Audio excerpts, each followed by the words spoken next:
Continuamos hoy nuestro estudio del capítulo 4 de los Hechos de los Apóstoles. Y en nuestro programa anterior comenzamos a considerar el poder del Espíritu Santo. Y quisiera hoy leer una vez más los versículos 23 y 24 de este capítulo 4 de los Hechos. Y puestos en libertad, vinieron a los suyos y contaron todo lo que los principales sacerdotes y los ancianos les habían dicho. Y ellos, habiéndolo oído, alzaron unánimes la voz a Dios y dijeron: Soberano Señor, tú eres el Dios que hiciste el cielo y la tierra, el mar y todo lo que en ellos hay. Ahora notemos la escena aquí. Pedro y Juan han sido puestos en libertad y han regresado a la iglesia. Dan su informe a la iglesia. Tenemos aquí una descripción de una gran reunión en la iglesia primitiva.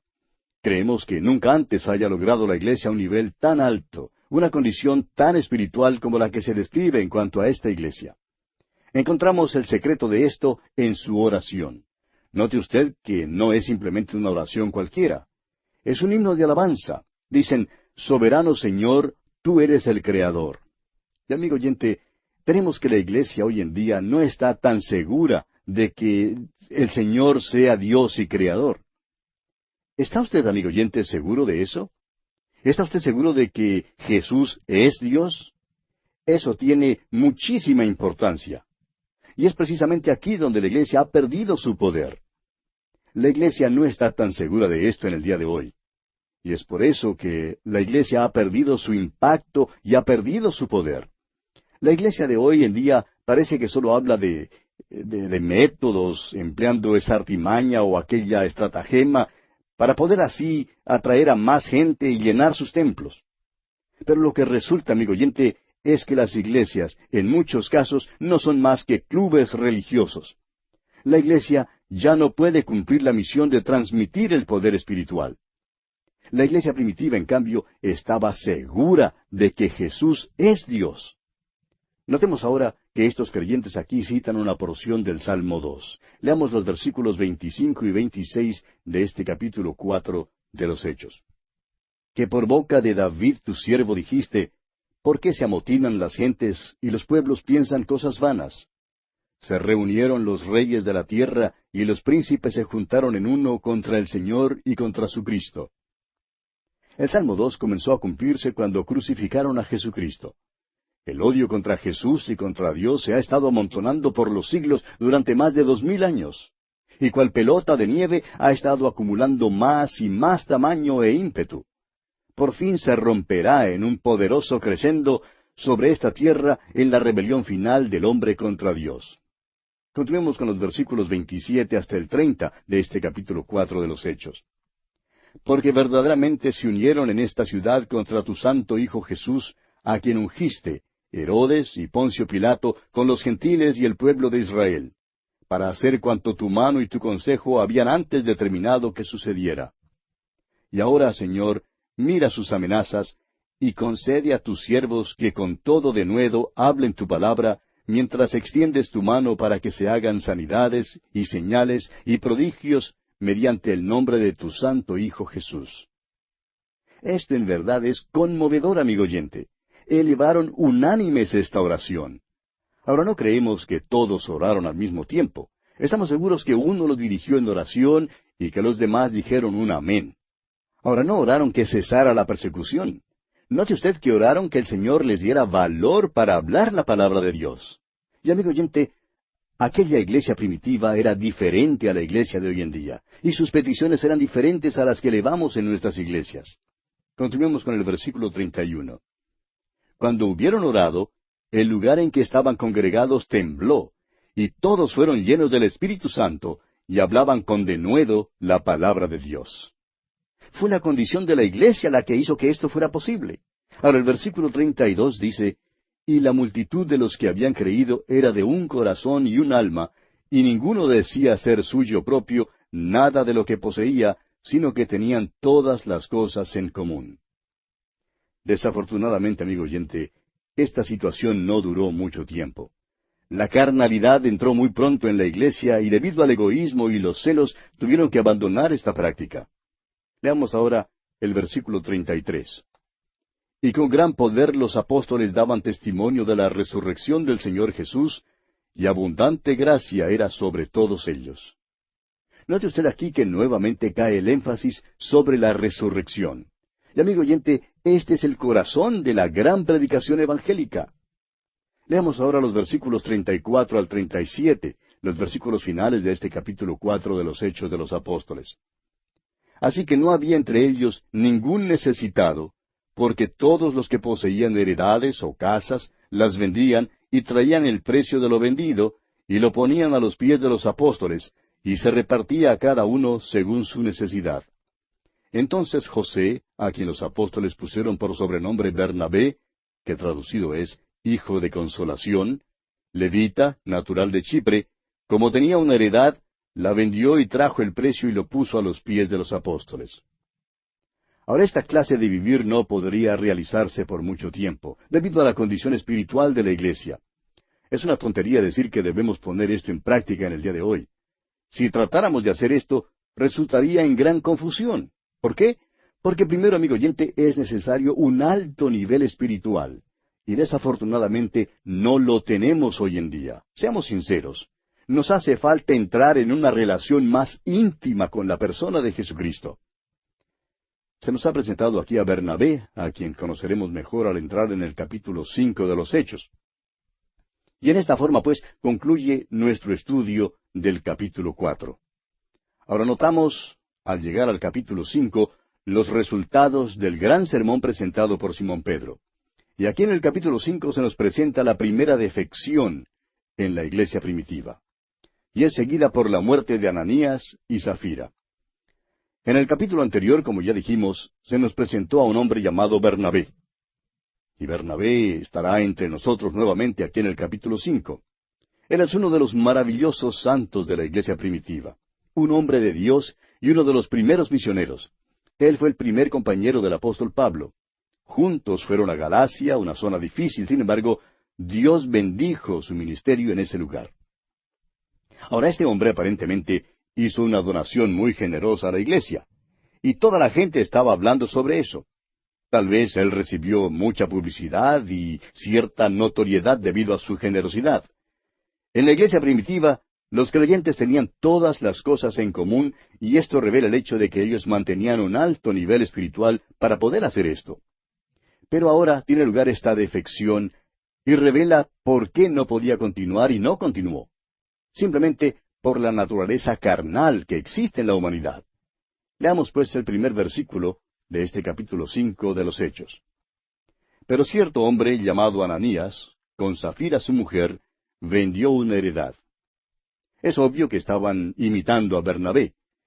Ellos vieron que él había recibido cierta publicidad por lo que hizo, y pensaron que sería bueno que ellos también recibieran publicidad. Ellos lo querían.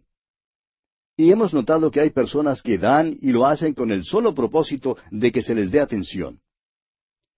En cierta iglesia se hizo una invitación a varios hombres de negocios con el propósito de comenzar un movimiento de juventud para Cristo. En esa reunión se tenía pensado hacer una solicitud pública de ayuda, pero luego se decidió no hacerlo de esa manera.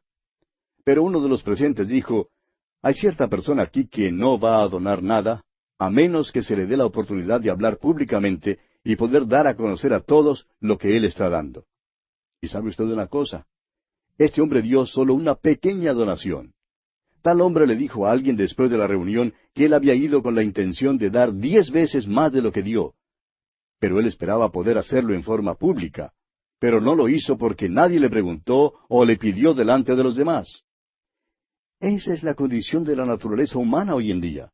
Y esa era la condición de Ananías y Zafira. Continuemos ahora con el versículo 2. Y sustrajo del precio, sabiéndolo también su mujer, y trayendo solo una parte la puso a los pies de los apóstoles. Ahora no hay nada malo en el hecho de que se guardaran parte del precio. Ellos tenían derecho de hacer eso. La propiedad era de ellos. Nosotros en la iglesia de hoy estamos bajo la gracia. Usted no tiene la obligación de dar cierta cantidad. Alguien dirá, 1/10 parte. Pero en la iglesia primitiva, los creyentes estaban dando todo. Pero Ananías y Zafira se guardaron parte del precio. Aunque tenían el derecho de hacerlo, cometieron su error al pecar mintiendo. Dijeron que lo estaban dando todo cuando en realidad solo estaban entregando una parte a los apóstoles. No nos gusta oír cantar a muchos que dicen poner todo lo que tienen en el altar, porque eso hace mentirosas a muchas personas cuando cantan ese himno. Nosotros tenemos que tener mucho cuidado en cuanto a la manera en que hacemos nuestros votos al Señor. Todo lo que Ananías y Zafira hicieron era completamente legal. Tenían el derecho de vender su propiedad. También tenían el derecho de guardar todo si así lo querían. Pero ellos mintieron. Leamos ahora el versículo 3. Y dijo Pedro: Ananías, ¿por qué llenó Satanás tu corazón para que mintieses al Espíritu Santo y sustrajeses del precio de la heredad? Ahora, el pecado de Ananías y su mujer no fue el haberse quedado con el dinero, sino el de mentir. Y Pedro continúa hablando aquí en el versículo 4 y dice: reteniéndola, ¿no se te quedaba a ti? ¿Y vendida, no estaba en tu poder? ¿Por qué pusiste esto en tu corazón? No has mentido a los hombres, sino a Dios. Hoy en día hay quienes niegan que el Espíritu Santo es Dios. Pero Simón Pedro pensaba que el Espíritu Santo sí era Dios. En efecto, él sabía que era así. Él dijo primero: Ananías, ¿por qué llenó Satanás tu corazón para que mintieses al Espíritu Santo? Y luego dice: no has mentido a los hombres, sino a Dios. Podemos ver, pues, que el Espíritu Santo es Dios. Continuemos ahora con el versículo 5 de este capítulo 5 de los Hechos. Al oír Ananías estas palabras, cayó y expiró, y vino un gran temor sobre todos los que lo oyeron.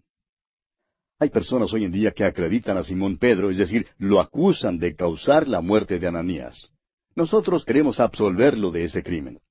Probablemente Simón Pedro quedó tan sorprendido como los demás cuando Ananías cayó muerto. No creemos que él sabía lo que iba a pasar. ¿Sabe usted, amigo oyente, quién en realidad causó la muerte de Ananías? Dios mismo la causó. ¿Y quiere usted acusar a Dios? ¿Por qué no llama a la policía y le dice que Dios es culpable de asesinato? Amigo oyente, si usted puede dar vida, entonces también tiene el derecho a quitarla.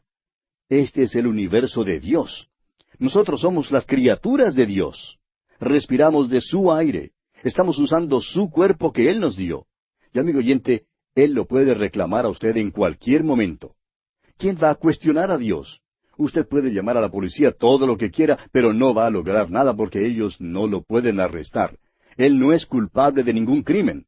Sin embargo, Dios aquí fue el responsable de la muerte de Ananías y Zafira. Ahora ellos caen muertos. Leamos el versículo 6 hasta el versículo 9 de este capítulo 5 de los Hechos. Y levantándose los jóvenes, lo envolvieron y sacándolo, lo sepultaron. Pasando un lapso como de 3 horas, sucedió que entró su mujer, no sabiendo lo que había acontecido. Entonces Pedro le dijo: dime, ¿vendisteis en tanto la heredad? Y ella dijo: sí, en tanto. Y Pedro le dijo: ¿por qué convinisteis en tentar al Espíritu del Señor? He aquí a la puerta los pies de los que han sepultado a tu marido, y te sacarán a ti. Ahora Simón Pedro sabe lo que va a pasar a ella. Él no sabía lo que le iba a pasar a Ananías, pero es fácil darse cuenta de lo que le pasará a Zafira. Y en los versículos 10 y 11 leemos: al instante ella cayó a los pies de él y expiró. Y cuando entraron los jóvenes la hallaron muerta, y la sacaron y la sepultaron junto a su marido.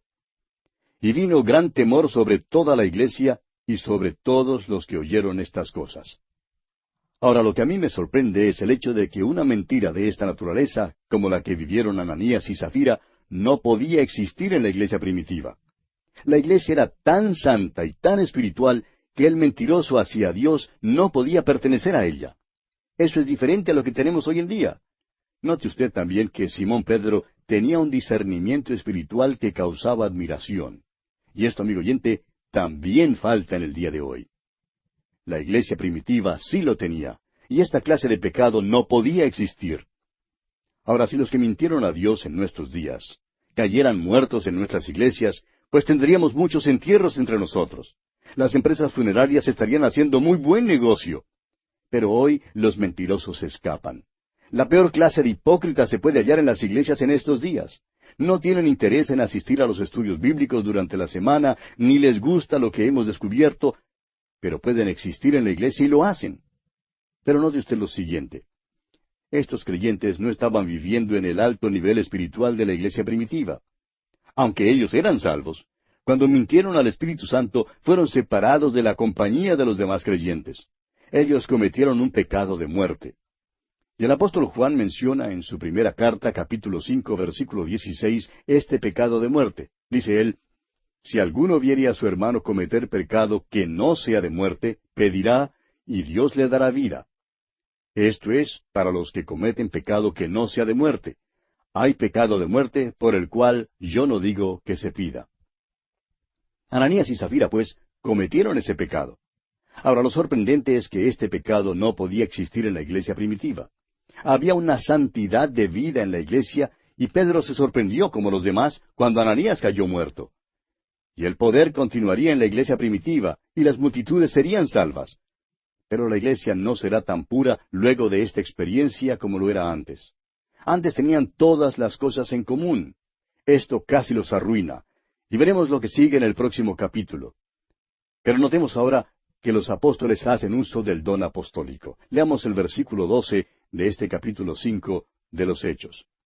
Y por la mano de los apóstoles se hacían muchas señales y prodigios en el pueblo, y estaban todos unánimes en el pórtico de Salomón.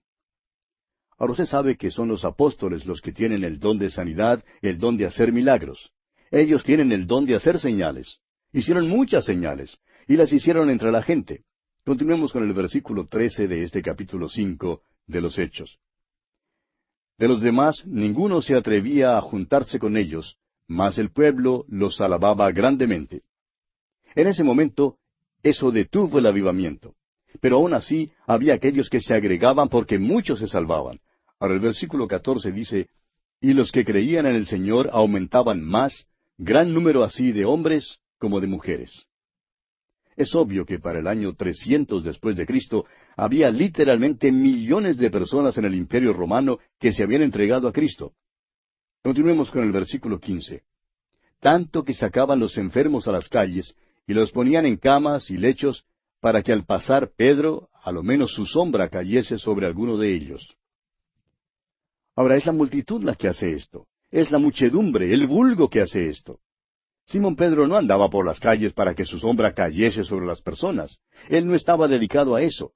La muchedumbre pensaba que ya que él tenía tanto poder, si ellos lograban ponerse bajo su sombra, recibirían algo. Eso es pura superstición, amigo oyente. Simón Pedro no hacía eso. Continuemos ahora con el versículo 16. Y aun de las ciudades vecinas muchos venían a Jerusalén, trayendo enfermos y atormentados de espíritus inmundos, y todos eran sanados. Ahora comparemos esto con la sanidad de fe de nuestros días. Ellos nunca sanan a todos. ¿Ha notado eso? Los apóstoles tenían los dones de señales. Ninguna otra persona después de ellos ha tenido esos dones. Cuando los apóstoles sanaban, sanaban a todos. Ellos realmente vaciaban los hospitales.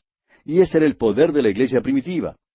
Usted puede ver que ellos no tenían el Nuevo Testamento escrito en esa época.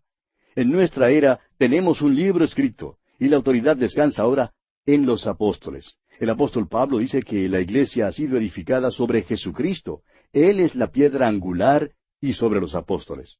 Ellos fueron testigos de estas cosas. En su carta a los Efesios, capítulo 2, versículo 20, el apóstol Pablo dice, edificados sobre el fundamento de los apóstoles y profetas, siendo la principal piedra del ángulo, Jesucristo mismo. Puede usted pues observar a los apóstoles haciendo uso de esos dones. Ahora volviendo al capítulo 5 de los Hechos, leamos el versículo 17.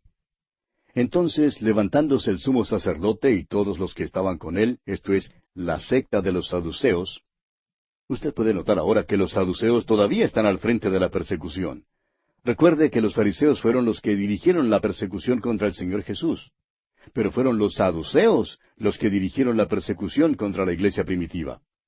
Continuemos con la segunda parte del versículo 17 y leamos también el versículo 18. Se llenaron de celos y echaron mano a los apóstoles y los pusieron en la cárcel pública.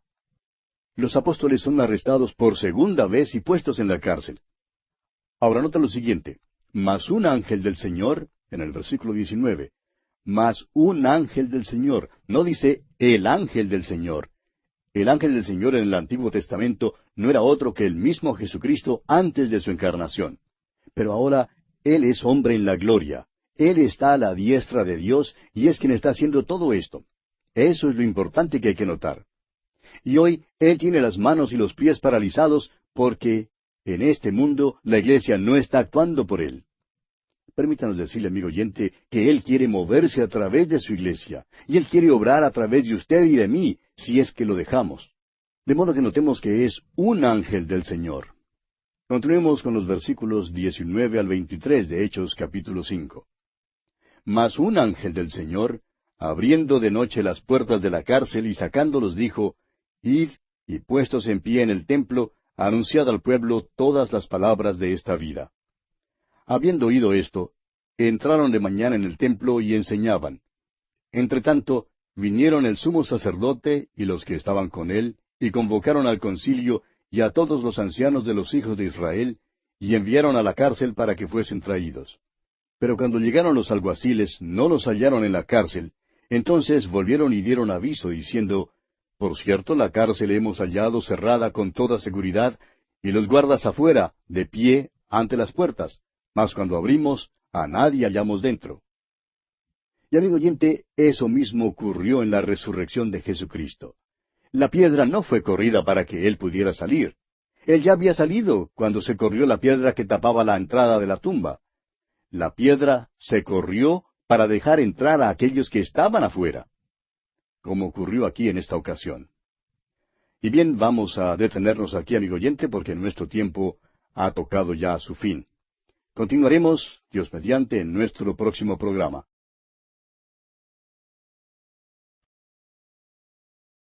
Continuamos hoy estudiando el capítulo 5 de los Hechos de los Apóstoles. Y en nuestro programa anterior vimos cómo los apóstoles habían sido arrestados por segunda vez y puestos en la cárcel, pero que un ángel del Señor, no el ángel del Señor, sino un ángel del Señor, los había sacado de la cárcel y les había dicho que fueran al templo y anunciaran al pueblo todas las palabras de esta vida, lo cual ellos, obedientes, hicieron. Y al otro día, cuando el sumo sacerdote y los que estaban con él se reunieron en concilio y enviaron a los alguaciles a que trajeran a los apóstoles de la cárcel, fueron, pero no los encontraron en la cárcel. Y entonces volvieron y dieron aviso diciendo que habían encontrado la cárcel ciertamente cerrada con toda seguridad y los guardas afuera de pie ante las puertas, pero que cuando habían abierto no habían encontrado a nadie adentro. Y dijimos que eso mismo había ocurrido en la resurrección de Jesucristo. La piedra no fue corrida para que el Señor Jesús saliera. Él ya había salido cuando se corrió la piedra que tapaba la entrada de la tumba. La piedra se corrió para dejar entrar a aquellos que estaban afuera, como ocurrió aquí en esta ocasión con los apóstoles. Continuemos hoy leyendo los versículos 24 al 26 de este capítulo 5 de los Hechos. Cuando oyeron estas palabras, el sumo sacerdote y el jefe de la guardia del templo y los principales sacerdotes dudaban en qué vendría a parar aquello. Pero viniendo uno, les dio esta noticia: He aquí los varones que pusisteis en la cárcel están en el templo y enseñan al pueblo. Entonces fue el jefe de la guardia con los alguaciles y los trajo sin violencia, porque temían ser apedreados por el pueblo. Ahora estaban escuchando lo que ellos tenían que decir. Continuemos con los versículos 27 y 28. Cuando los trajeron, los presentaron en el concilio, y el sumo sacerdote les preguntó, diciendo, ¿No os mandamos estrictamente que no enseñaseis en ese nombre? Y ahora habéis llenado a Jerusalén de vuestra doctrina, y queréis echar sobre nosotros la sangre de ese hombre. Habéis llenado a Jerusalén de vuestra doctrina, dicen ellos. Amigo oyente, estos apóstoles eran buenos testigos, eran verdaderos misioneros en Jerusalén. El Evangelio tenía que ser predicado en Jerusalén y había sido predicado allí. Continuemos ahora con el versículo 29. Respondiendo Pedro y los apóstoles, dijeron, Es necesario obedecer a Dios antes que a los hombres. En otras palabras, no estamos haciendo esto para obedecerles a ustedes. Estamos obedeciendo a Dios. Ahora el versículo 30 de este capítulo 5 dice, El Dios de nuestros padres levantó a Jesús, a quien vosotros matasteis colgándole en un madero. Permítanos recalcar, amigo oyente, que Él, es decir, el Señor Jesús, fue colgado en un madero. No podemos entrar en detalles ahora, pero sí podemos decir que la cruz nunca se llamó una cruz, como lo pensamos en el día de hoy, una vara vertical atravesada por otra horizontal. Era solo un madero clavado en la tierra. Y esa es la palabra para esto aquí. Ahora el versículo 31 dice, a éste Dios ha exaltado con su diestra por príncipe y salvador, para dar a Israel arrepentimiento y perdón de pecados. Y continuó Pedro diciéndoles cómo ellos habían sido testigos de estas cosas, y también el Espíritu Santo, el cual ha dado Dios a los que le obedecen. Y esas autoridades entonces, oyendo esta exposición de Pedro, se enfurecieron, se llenaron de ira y querían matarlos. Y observe usted lo que ocurre aquí en el versículo 34 de Hechos capítulo 5. Entonces, levantándose en el concilio un fariseo llamado Gamaliel, doctor de la ley, venerado de todo el pueblo, mandó que sacasen fuera por un momento a los apóstoles. Gamaliel hizo salir a los apóstoles y dijo, quisiera ahora hablar al Sanedrín. Gamaliel, a propósito, fue el maestro del apóstol Pablo. Era un hombre sobresaliente y muy respetado. Y les dijo aquí en los versículos 35 al 37, y luego dijo, varones israelitas, mirad por vosotros lo que vais a hacer respecto a estos hombres. Porque antes de estos días se levantó Teudas, diciendo que era alguien. A éste se unió un número como de 400 hombres, pero él fue muerto, y todos los que le obedecían fueron dispersados y reducidos a nada. Después de éste se levantó Judas el Galileo, en los días del censo, y llevó en pos de sí a mucho pueblo. Pereció también él, y todos los que le obedecían fueron dispersados. Observe usted que Gamaliel cita algunos ejemplos de los que habían encabezado insurrecciones y que habían tenido seguidores. Y les hace notar que en cada uno de los casos, una vez que el líder había muerto, sus seguidores se habían dispersado. De modo que les aconseja que no persigan a estos hombres, y les dice aquí en los versículos 38 y 39, y ahora os digo, apartaos de estos hombres y dejadlos, porque si este consejo o esta obra es de los hombres, se desvanecerá. Mas si es de Dios, no la podréis destruir. No seáis tal vez hallados luchando contra Dios. Gamaliel concluye con un consejo excelente. Les dice, si esta obra es de los hombres, se desvanecerá. Mas si es de Dios, no la podréis destruir. Qué interesante, ¿no le parece? El tiempo, claro, ha comprobado que esta obra era de Dios. Ahora vea usted lo que hacen ellos aquí en el versículo 40. Y convinieron con él. Y llamando a los apóstoles, después de azotarlos, les intimaron que no hablasen en el nombre de Jesús, y los pusieron en libertad. Ahora aquí hay algo que no está bien. Si estos hombres eran inocentes, debieron quedar en libertad. Y si eran culpables, debieron detenerles y castigarles, no azotarles y luego dejarles en libertad. Eso fue un triste subterfugio. Debieron haber escuchado con más cuidado el consejo de Gamaliel. Leamos ahora el versículo 41 de este capítulo 5 de los Hechos. Y ellos salieron de la presencia del concilio, gozosos de haber sido tenidos por dignos de padecer afrenta por causa del nombre. Mire usted a estos apóstoles. ¿No le parece que son maravillosos, amigo oyente? Se gozaron de que habían podido padecer afrenta por causa del Señor Jesús. Y ahora el versículo 42 continúa diciendo, y todos los días, en el templo y por las casas, no cesaban de enseñar y predicar a Jesucristo. ¿Sabe usted, amigo oyente, qué es el Evangelio? El Evangelio es una persona, es el Señor Jesucristo. ¿Cuán importante es tenerle hoy, amigo oyente? ¿Le conoce usted como su Salvador personal?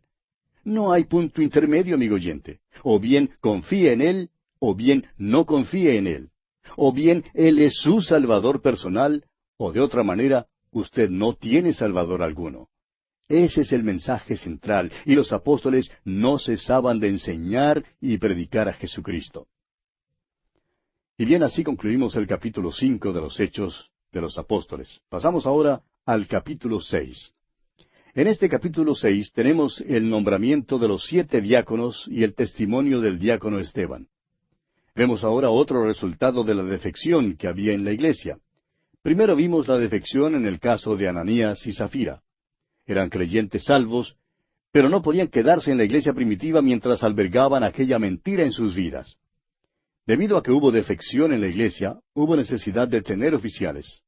Este fue el resultado del estado de crisis en la iglesia. La crisis condujo a la elección de 7 diáconos. Ahora el capítulo continúa con el relato de Esteban, uno de esos diáconos, y cuenta cómo es arrestado y juzgado por medio de falso testimonio y evidencia manufacturada. Leamos el primer versículo de este capítulo 6 de Hechos. En aquellos días, como creciera el número de los discípulos, hubo murmuración de los griegos contra los hebreos, de que las viudas de aquellos eran desentendidas en la distribución diaria. Necesitamos reconocer que esto tuvo lugar temprano en la historia de la iglesia. Habían estado procurando vivir de una manera comunal y realmente tuvieron buen éxito, pero solo por un tiempo corto. Luego la carnalidad entró en la iglesia. Vimos cómo Ananías y Zafira falsificaron su situación financiera y mintieron. Ahora hallamos que hay una murmuración de los griegos contra los hebreos. Ahora debemos tener en cuenta que esta no es una descripción de un choque racial. Esta no es una demostración de antisemitismo. La palabra griegos aquí significa helenistas, es decir, los judíos de habla griega. Vivían fuera de Palestina y disponían en Jerusalén de sinagogas particulares en las cuales se leía la Biblia en griego. Los hebreos eran los que todavía seguían la ley mosaica, leyendo la Biblia en hebreo en las sinagogas. Pues bien, ocurrió que se formó una disensión entre estos dos bandos. Se ha calculado que el número de la iglesia en aquel entonces pudo haber llegado a los 25,000. Necesitamos notar aquí que aquella iglesia primitiva no era perfecta. Oímos decir a los hermanos a veces que necesitamos volver a la iglesia primitiva. La iglesia primitiva estaba consciente de poder y hoy en día nosotros solo estamos conscientes de problemas. Pero amigo oyente, eso es solamente una parte de la verdad. La iglesia primitiva sí tenía poder, como ya lo hemos dicho. Pero no digamos que la iglesia primitiva no tenía sus problemas. Es posible que nosotros estemos conscientes de nuestros problemas hoy en día, pero ellos también tenían sus problemas. El alto nivel al cual el Espíritu había elevado a la iglesia fue interrumpido por la intrusión de una división y confusión satánica. La repartición equitativa de los bienes materiales, cosa que primero caracterizó a la iglesia, se dio ante el egoísmo de la vieja naturaleza, es decir, entró la carnalidad. Y los griegos, evidentemente un grupo disidente, se sentían desatendidos y demandaron que sus viudas recibieran igual consideración que las hebreas. Esta forma comunal de vivir no resultó tan bien como les hubiera gustado. Y así por último sus quejas llegaron hasta los oídos de los mismos apóstoles. Ahora el versículo 2 de este capítulo 6 de los Hechos dice: Entonces los 12 convocaron a la multitud de los discípulos y dijeron: No es justo que nosotros dejemos la palabra de Dios para servir a las mesas. Los apóstoles creían que no debían desistir del estudio de la palabra de Dios. Creían que era muy importante seguir en esos estudios. Sabían que si desistían de su estudio de la palabra de Dios para servir a las mesas, eso sería su ruina. Ellos debían pasar tiempo en la oración y en el estudio de la palabra de Dios. Y es importante, amigo oyente, que toda iglesia reconozca esto hoy en día. El pastor debe tener tiempo para estudiar la palabra de Dios y debe tener tiempo para orar. Lamentablemente, la iglesia ordinaria de hoy en día busca a un pastor que sea organizador, promotor y un administrador. Y eso es una lástima porque el resultado es que la iglesia sufre. Ahora leamos los versículos 3 y 4 de este capítulo 6 de los Hechos. Buscad, pues, hermanos de entre vosotros, a 7 varones de buen testimonio, llenos del Espíritu Santo y de sabiduría, a quienes encarguemos de este trabajo. Y nosotros persistiremos en la oración y en el ministerio de la palabra. Los apóstoles les mandaron a buscar entre ellos a 7 hombres. Los diáconos debían ser elegidos por la iglesia. Tuvieron que ser nombrados debido a la crisis que se había presentado. Los apóstoles creían que era importante que ellos no se encargaran de este detalle para poder así dedicarse más a la oración y al ministerio de la palabra de Dios. Ahora fíjese usted en los requisitos de estos 7 hombres que, como veremos, van a asumir el cargo de la distribución diaria. Y tememos que estos requisitos sean olvidados en la iglesia ordinaria de hoy en día, cuando los diáconos son elegidos. Permítanos decirle, amigo oyente, que el cargo de diácono requiere espiritualidad, sabiduría y oración.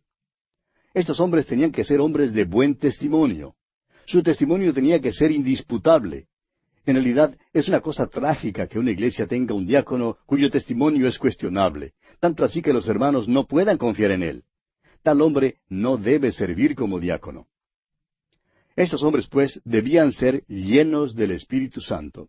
No debían ser llenos de vino, sino llenos del Espíritu Santo, como dice el apóstol Pablo en su carta a los Efesios, capítulo 5, versículo 18.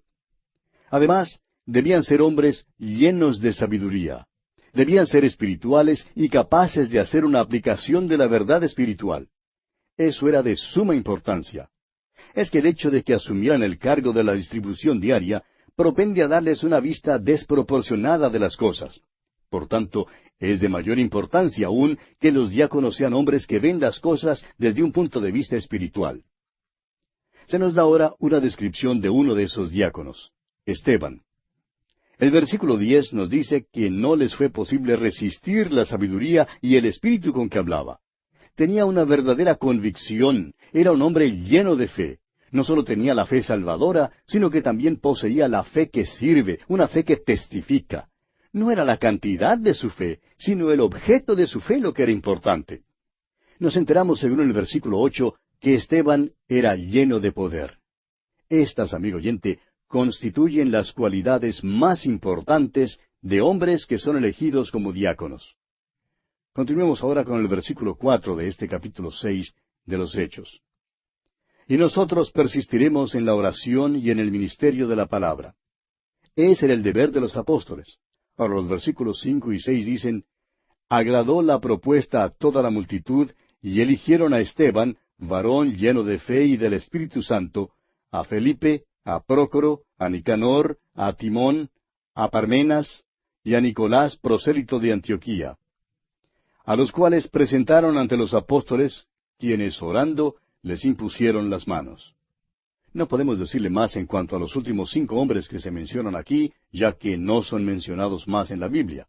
En cambio, veremos que los primeros 2, Esteban y Felipe, serán mencionados nuevamente al seguir nuestro estudio del libro de los Hechos. Todos estos fueron hombres sobresalientes en la iglesia primitiva. Fueron hombres que sirvieron como diáconos en la iglesia primitiva y según los requisitos que ya vimos para tal oficio, sabemos que eran hombres espirituales. Ahora, amigo oyente, a veces parece que se le da un aspecto muy ceremonial y misterioso y aún casi mágico a esto de la imposición de manos. Muchos creen que produce algún poder espiritual. Creen que la imposición de manos comunica algo a la persona. Amigo oyente, lo único que usted puede comunicar a otra persona mediante la imposición de las manos son los microbios. Sí, puede pasarlos a otro, pero no le es posible pasar ninguna clase de poder. ¿Qué significa entonces la imposición de manos? Hablamos de esto cuando estudiamos el libro de Levítico y los sacrificios. El pecador ponía su mano sobre la cabeza del animal que era ofrecido y confesaba sus pecados. Eso quería decir que el animal que iba a ser ofrecido tomaba el lugar del pecador. La ofrenda era identificada y llegaba a ser una con el pecador. Cuando los apóstoles pusieron sus manos en las cabezas de los diáconos, eso quería decir que ahora los diáconos iban a ser sus compañeros. Se identificarían con ellos totalmente en este servicio al pueblo. Era una señal que estos hombres ahora serían sus compañeros en esta gran actividad de la iglesia primitiva. Designa a estos hombres como separados para este oficio y denota su compañerismo en las cosas de Cristo y su posición como representantes para el cuerpo colectivo de creyentes. Permítanos también observar aquí que esto era un servicio social que realizaban estos hombres. Esto tiene mucha importancia. Creemos que la iglesia debe cuidar de los suyos. Esa es nuestra creencia personal. Creemos que eso todavía debe realizarse hoy en día. La iglesia primitiva tenía un programa para los pobres, pero aparentemente incluía solo a los miembros de la iglesia. La iglesia hoy en día también debe cuidar de los suyos. Ahora, el versículo 7 de este capítulo 6 de los Hechos dice, y crecía la palabra del Señor, y el número de los discípulos se multiplicaba grandemente en Jerusalén. También muchos de los sacerdotes obedecían a la fe. Todavía en el día de hoy es importante que la palabra de Dios crezca. Queremos ver eso. Ese es el propósito de este humilde programa de radio, amigo oyente. Es nuestro deseo sincero que la palabra de Dios crezca. Ahora no pasemos por alto la última parte de este versículo que dice, también muchos de los sacerdotes obedecían a la fe. Es decir, muchos de los sacerdotes judíos se convirtieron al Señor. Es seguro que algunos de ellos estaban sirviendo en el templo cuando el velo se rasgó en dos, en el momento en que Jesucristo murió en la cruz del Calvario, ¿recuerda usted? Y ahora se han convertido a Cristo. Consideremos ahora el testimonio del diácono Esteban. Vamos a conocer a Esteban un poco más. Esteban es uno de los grandes hombres en la iglesia primitiva. Veamos el versículo 8 de este capítulo 6 de los Hechos. Y Esteban, lleno de gracia y de poder, hacía grandes prodigios y señales entre el pueblo.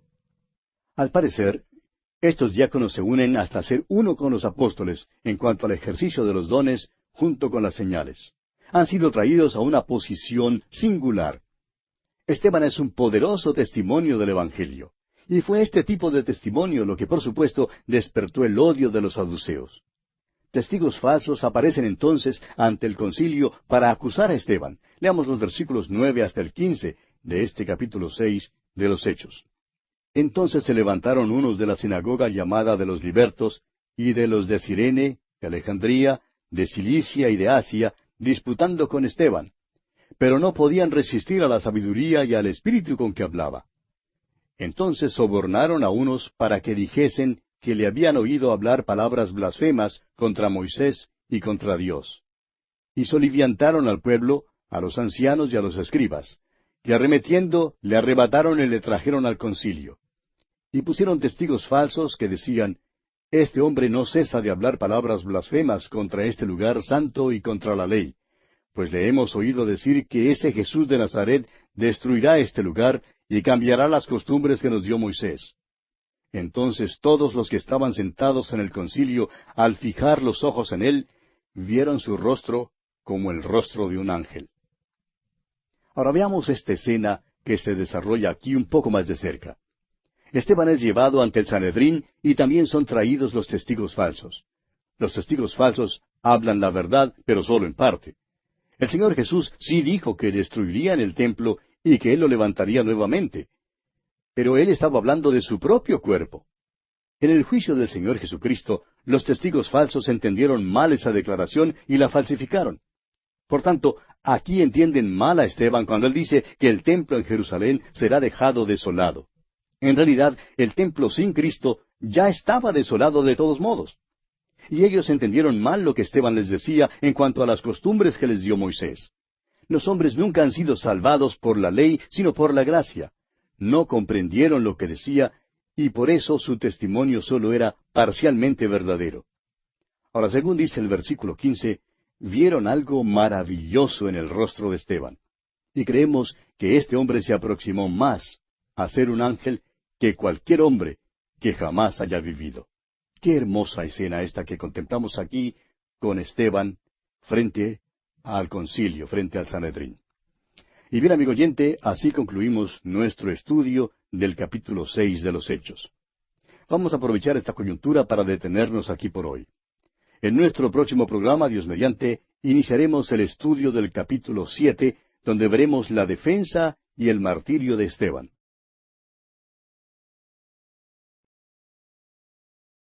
Continuando hoy nuestra marcha por el libro de los Hechos, llegamos al capítulo 7. En este capítulo tenemos la defensa de Esteban y su martirio. Esteban, ante el concilio, hace un recuento de la historia de la nación de Israel, da una descripción de su oposición y rebelión contra Dios, acusa al concilio de ser traidores y asesinos de Jesús. Eso, por supuesto, engendra un odio más severo en ellos y conduce al apedreamiento de Esteban. Al repasar la historia de la nación, Esteban deja en claro que nunca ha habido un tiempo cuando toda la nación adorara a Dios. Sin embargo, por otra parte, en la nación de Israel siempre ha habido un remanente que ha permanecido fiel a Dios. Leamos, pues, los primeros 2 versículos de este capítulo 7 de los Hechos. El sumo sacerdote dijo entonces, ¿es esto así? Y él dijo, varones hermanos y padres, oíd. El Dios de la gloria apareció a nuestro padre Abraham, estando en Mesopotamia, antes que morase en Harán. El capítulo anterior concluye con una acusación contra él, y ahora le preguntan si la acusación que se le ha hecho es verdad o no. Por tanto, Esteban comienza su defensa. Y note usted, amigo oyente, qué comienzo tan maravilloso. Les llama hermanos. Son sus hermanos según la carne. Y llama padres a los más ancianos. Él es más joven que ellos y les tiene respeto. Así era este joven y él sería el primer mártir de la iglesia. A veces oímos decir que en sus comienzos el cristianismo fue realmente un movimiento juvenil. Y en realidad no creemos que sea erróneo declarar que fue mayormente un movimiento juvenil. Por ejemplo, dos jóvenes que fueron muy prominentes son Esteban y Saulo de Tarso. A Saulo de Tarso lo conoceremos más adelante. Estos dos hombres jugaron un papel clave en cuanto a la formación del curso de la iglesia primitiva. Ambos eran jóvenes, ambos tenían dones y fueron usados por el Espíritu Santo. Sin embargo, la única vez en que estos dos jóvenes se encontraron fue cuando eran enemigos. Cada uno se paró a un lado opuesto de la cruz. La cruz separó a Esteban y a Saulo de Tarso tan verdaderamente como separó a los dos ladrones que fueron crucificados con Jesús. El apóstol Pablo sabía lo que decía cuando en su primera epístola a los Corintios, capítulo 1, versículo 18, dijo, «Porque la palabra de la cruz es locura a los que se pierden, pero a los que se salvan, esto es a nosotros, es poder de Dios». Cuando Saulo vio a Esteban, él creía que se trataba de alguna tontería. Creía al comienzo que Esteban era algún loco, pero ya hablaremos de esto más adelante. Esta defensa de Esteban aquí constituye un golpe maestro. Él hace un recuento de la historia de la nación, comenzando con Abraham. Allí es donde comienza la historia de la nación de Israel. No va más atrás de Abraham. Usted encontrará lo mismo en el Evangelio según San Mateo. Este libro escrito a la nación de Israel traza la genealogía de Jesucristo hasta Abraham. Ahora, si usted quiere trazarla hasta Adán, tendrá que ir al Evangelio según San Lucas. Esteban, pues, principia con Abraham, un hombre de fe. Y aunque en esta historia encontramos la oposición y la rebelión de la nación contra Dios, siempre quedaba un grupo de creyentes, es decir, un remanente. Y hoy en día ocurre lo mismo, amigo oyente. En la iglesia organizada, en la iglesia visible, la cual usted y yo podemos ver, hay siempre un remanente. En la iglesia visible no todos son verdaderos creyentes. Algunos quizá pregunten, ¿cree usted que fulano de tal sea cristiano? La respuesta es que aunque asiste a la iglesia, es posible que no sea cristiano. Y así como en la nación de Israel había un remanente, así también en la iglesia visible hay un pequeño remanente de verdaderos creyentes. Eso todavía es cierto aún en el día de hoy. Abraham fue un hombre de fe, creyó a Dios y obedeció a Dios. La fe siempre conduce a la obediencia. Esteban comienza su discurso con Abraham cuando vivía en Mesopotamia en el valle del Tigris, Éufrates. Ese fue el lugar del pueblo natal de Abraham. Fue allí donde Dios lo llamó. Leamos ahora el versículo 3 de este capítulo 7 de los Hechos. Y le dijo, «Sal de tu tierra y de tu parentela, y ven a la tierra que yo te mostraré». Dios llamó a Abraham a salir de su hogar porque era un lugar de idolatría. Ahora los versículos 4 y 5 dicen, «Entonces salió de la tierra de los caldeos y habitó en Harán, y allí, muerto su padre, Dios le trasladó a esta tierra, en la cual vosotros habitáis ahora. Y no le dio herencia en ella, ni aun para asentar un pie, pero le prometió que se la daría en posesión, y a su descendencia después de él, cuando él aún no tenía hijo». Como ya dijimos, Esteban está presentando un relato de la vida de Abraham, y describe aquí el comienzo de la fe de Abraham. Dios le había prometido un hijo, y le había prometido también la tierra, pero no tenía ni lo uno ni lo otro. Sin embargo, Abraham creyó a Dios. Continuemos con los versículos 6 al 8 de este capítulo 7 de los Hechos. Y le dijo Dios así, que su descendencia sería extranjera en tierra ajena, y que los reducirían a servidumbre, y los maltratarían por 400 años. Mas yo juzgaré, dijo Dios, a la nación de la cual serán siervos, y después de esto saldrán y me servirán en este lugar. Y le dio el pacto de la circuncisión, y así Abraham engendró a Isaac, y le circuncidó al 8º día, e Isaac a Jacob, y Jacob a los 12 patriarcas. Y Esteban prosigue desde Abraham hasta el período patriarcal. Habla de los hermanos de José, quienes fueron motivados por envidia y odio. Cuenta cómo vendieron a José a la esclavitud en Egipto y cómo Dios venció y usó a José para salvarlos. Lo que tenemos realmente es la interpretación del Espíritu Santo del Antiguo Testamento. Eso es lo que hace que esta sección aquí sea una sección especialmente notable. Continuemos ahora con los versículos 9 hasta el 16. Los patriarcas, motivados por envidia, vendieron a José para Egipto, pero Dios estaba con él. Y le libró de todas sus tribulaciones, y le dio gracia y sabiduría delante de Faraón, rey de Egipto, el cual lo puso por gobernador sobre Egipto y sobre toda su casa. Vino entonces hambre en toda la tierra de Egipto y de Canaán, y grande tribulación, y nuestros padres no hallaban alimentos. Cuando oyó Jacob que había trigo en Egipto, envió a nuestros padres la primera vez, y en la segunda, José se dio a conocer a sus hermanos, y fue manifestado a Faraón el linaje de José. Y enviando José, hizo venir a su padre Jacob, y a toda su parentela, en número de 75 personas. Así descendió Jacob a Egipto, donde murió él, y también nuestros padres. Los cuales fueron trasladados a Siquem y puestos en el sepulcro que a precio de dinero compró Abraham de los hijos de Hamor en Siquem. Ahora Esteban llega a otro período en la historia de esta nación, y les hace recordar de su liberación de Egipto. Dios encargó a Moisés como el libertador, y muestra que en el principio los hijos de Israel rehusaron seguir a Moisés, y que Moisés tuvo dificultad con ellos por todo el camino. Continuemos con los versículos 17 hasta el 21.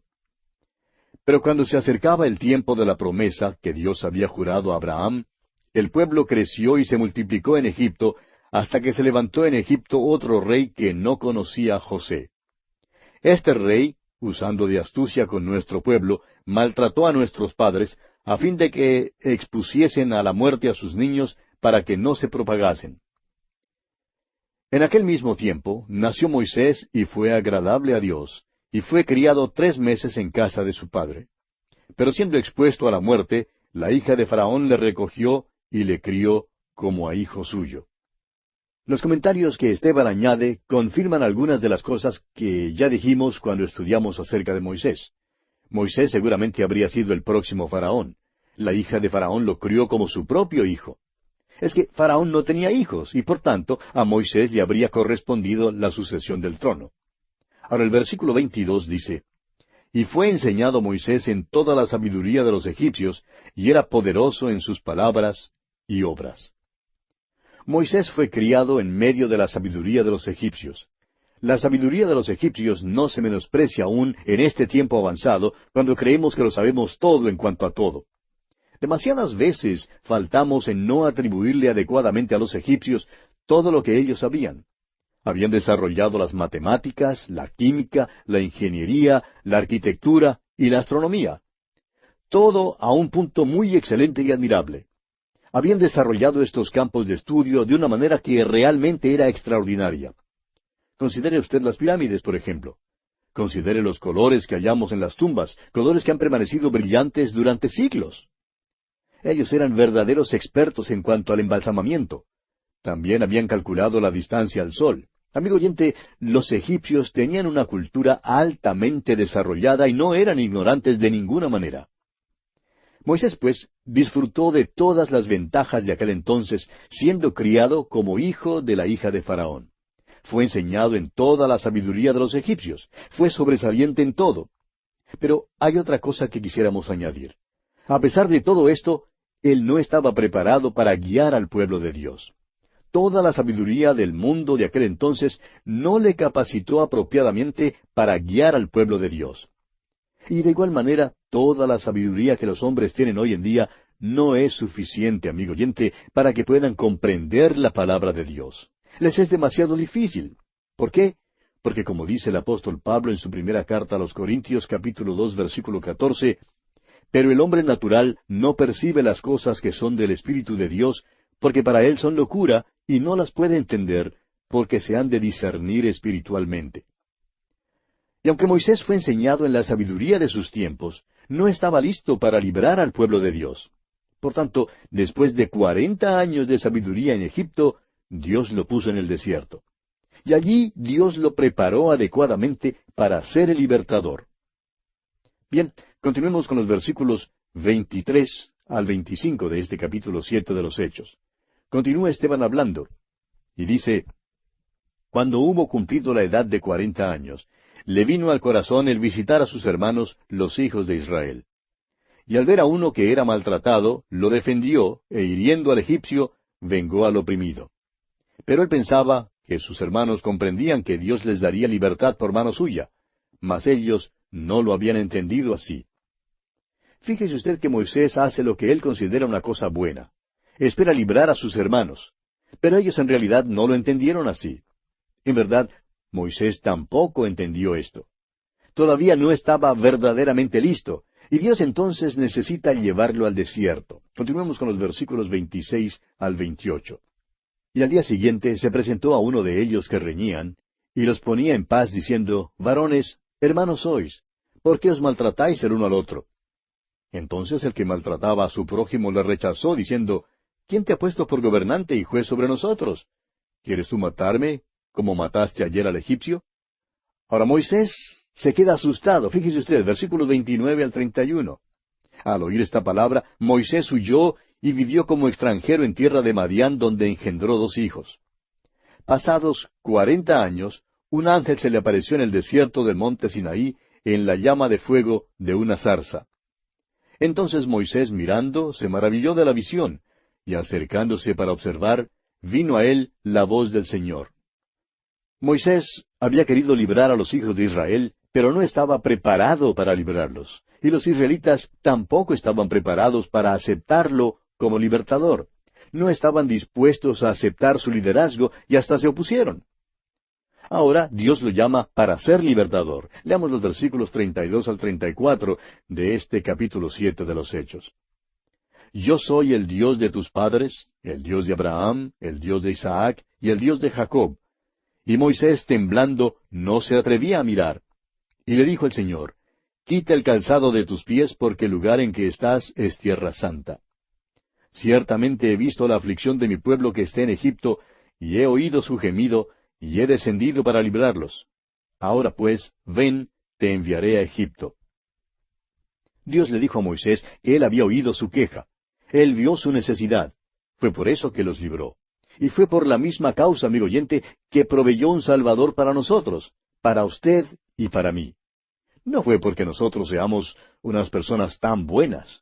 No miró aquí abajo diciendo, son tan amables allá que tengo que descender para salvarlos. Son tan dulces y tan bondadosos, tan amantes y tan fieles.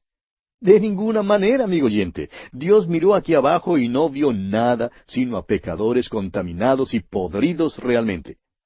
Todos estábamos perdidos en iniquidad, pero nos amó a pesar de nuestra condición tan desagradable y fea. Esa es la explicación.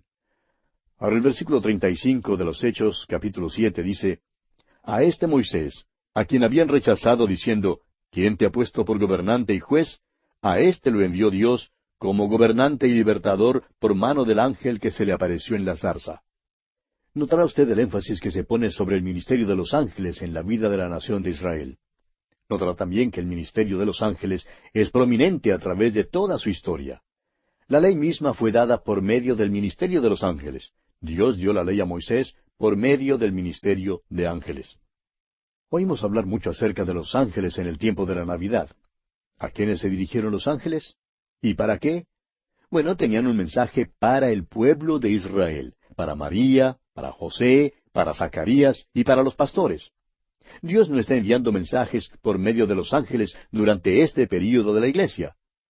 Bueno, no han llegado a mí recientemente, y tampoco están apareciéndosele a usted, amigo oyente. Si usted cree que está viendo ángeles, pues mejor es que vaya a consultar a un psiquiatra. Pero los ángeles sí se aparecieron y trajeron mensajes de Dios para los miembros de la nación de Israel. Y ahora Esteban sigue describiendo las experiencias en el desierto. Continuemos con los versículos 36 al 39 de este capítulo 7 de los Hechos. Este los sacó, habiendo hecho prodigios y señales en tierra de Egipto, y en el mar Rojo, y en el desierto por 40 años. Este Moisés es el que dijo a los hijos de Israel, Profeta os levantará el Señor vuestro Dios de entre vuestros hermanos como a mí, a él oiréis. Este es aquel Moisés que estuvo en la congregación en el desierto con el ángel que le hablaba en el monte Sinaí y con nuestros padres, y que recibió palabras de vida que darnos, al cual nuestros padres no quisieron obedecer, sino que le desecharon, y en sus corazones se volvieron a Egipto. Ahora Israel no se volvió a Egipto en un sentido físico ni material, pero en sus corazones se volvieron a Egipto muchas veces. De la misma manera hoy en día, hay quienes dicen que deploran ciertos pecados del mundo y los pecados de la carne. Siempre es tan fácil señalar con el dedo a otros, condenándolos por su pecado. Podemos alegar, como aquel fariseo que se jactaba de no vivir como el miserable publicano, de que no vivimos como viven ellos. Pero hay ciertas preguntas que debemos hacernos, amigo oyente. ¿Me gustaría a mí vivir así? ¿Dónde está mi corazón? Israel, pues, se volvió a Egipto en su corazón. No querían salir al desierto. Ahora el versículo 40 de este capítulo 7 de Hechos dice, cuando dijeron a Aarón, haznos dioses que vayan delante de nosotros, porque a este Moisés, que nos sacó de la tierra de Egipto, no sabemos qué le haya acontecido. Es decir, no les importaba. Habían rechazado a Moisés. Y ahora el versículo 41 dice, entonces hicieron un becerro y ofrecieron sacrificio al ídolo, y en las obras de sus manos se regocijaron. Esteban está mostrándole a esta gente que Israel siempre ha sido rebelde. Ahora el versículo 42 de este libro de los Hechos, capítulo 7, dice, y Dios se apartó y los entregó a que rindiesen culto al ejército del cielo, como está escrito en el libro de los profetas, ¿acaso me ofrecisteis víctimas y sacrificios en el desierto por 40 años, casa de Israel? Es decir, se volvieron a la idolatría. Es por eso que vemos que Moisés y más tarde Josué imploraban al pueblo a escoger a Dios y a volverse de sus ídolos. Ahora leamos los versículos 43 al 46 de este capítulo 7 de Hechos. Antes bien, llevasteis el tabernáculo de Moloc, y la estrella de vuestro dios Renfán, figuras que os hicisteis para adorarlas. Os transportaré, pues, más allá de Babilonia. Tuvieron nuestros padres el tabernáculo del testimonio en el desierto, como había ordenado Dios, cuando dijo a Moisés que lo hiciese conforme al modelo que había visto, el cual, recibido a su vez por nuestros padres, lo introdujeron con Josué al tomar posesión de la tierra de los gentiles, a los cuales Dios arrojó de la presencia de nuestros padres hasta los días de David. Este halló gracia delante de Dios y pidió proveer tabernáculo para el Dios de Jacob. Ahora permítanos destacar aquí que el templo fue la idea de David. Siempre hemos creído que debía haberse llamado el templo de David, aunque Salomón fue el que lo edificó. Ahora los versículos 47 al 50 dicen, mas Salomón le edificó casa.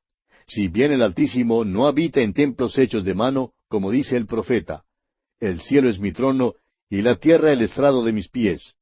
¿Qué casa me edificaréis, dice el Señor, o cuál es el lugar de mi reposo? ¿No hizo mi mano todas estas cosas?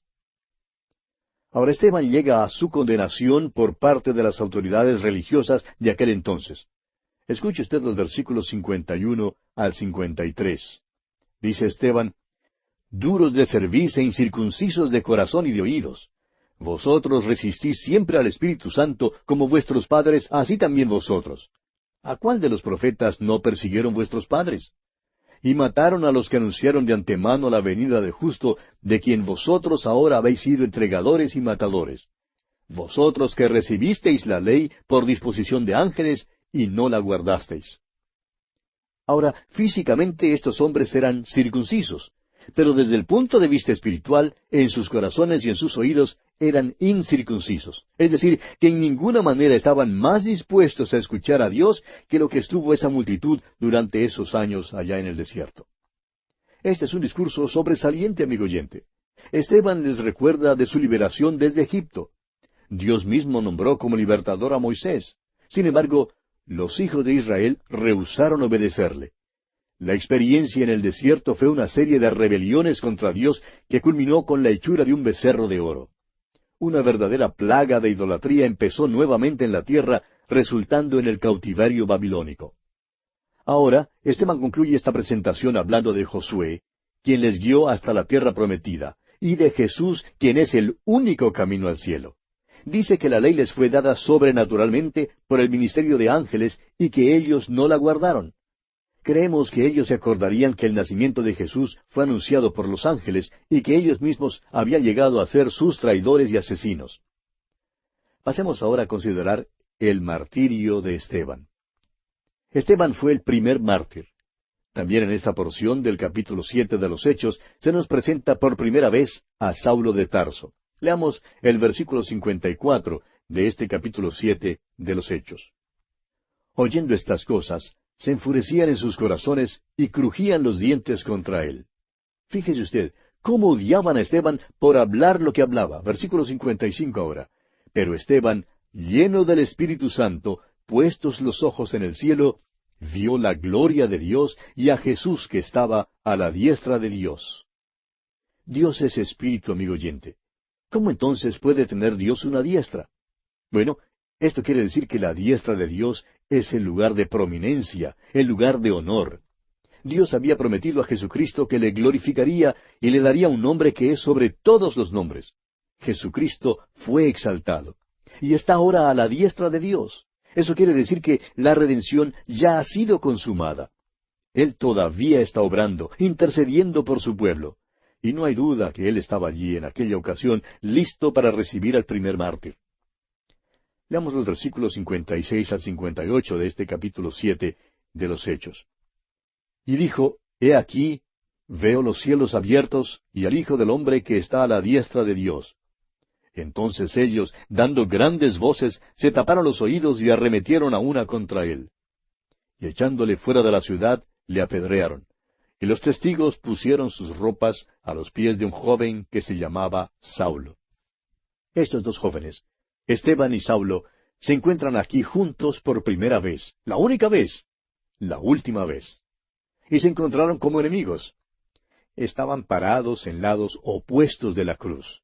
Y los versículos finales de este capítulo 7, versículos 59 y 60, dicen, Y apedreaban a Esteban, mientras él invocaba y decía, Señor Jesús, recibe mi espíritu. Y puesto de rodillas, clamó a gran voz, Señor, no les tomes en cuenta este pecado. Y habiendo dicho esto, durmió. Sí, amigo oyente, Esteban durmió. Jesús puso a dormir su cuerpo para esperar el arrebatamiento. Esteban entró en la presencia de Cristo, quien estaba allí listo para recibirlo. Esteban fue el primer mártir de la iglesia que fue para estar con su Señor. Aquel día había otro joven allí. Era fariseo y creía que lo tenía todo. Miró al cielo cuando Esteban dijo que había visto los cielos abiertos. Pero aunque Saulo miró con mucho anhelo, tuvo que confesar, no veo nada, pero me gustaría ver algo. Tengo un corazón muy vacío. Ojalá que yo tuviera lo que tiene este Esteban. Esteban fue un gran testimonio ante Saulo. Y usted puede estar seguro, amigo oyente, que conoceremos mejor a este joven Saulo al proseguir nuestro estudio del libro de los Hechos. Y aquí vamos a detenernos por hoy, amigo oyente, porque nuestro tiempo ha llegado a su fin. En nuestro próximo programa, Dios mediante, comenzaremos a estudiar el capítulo 8 de los Hechos, donde tenemos la conversión del eunuco etíope.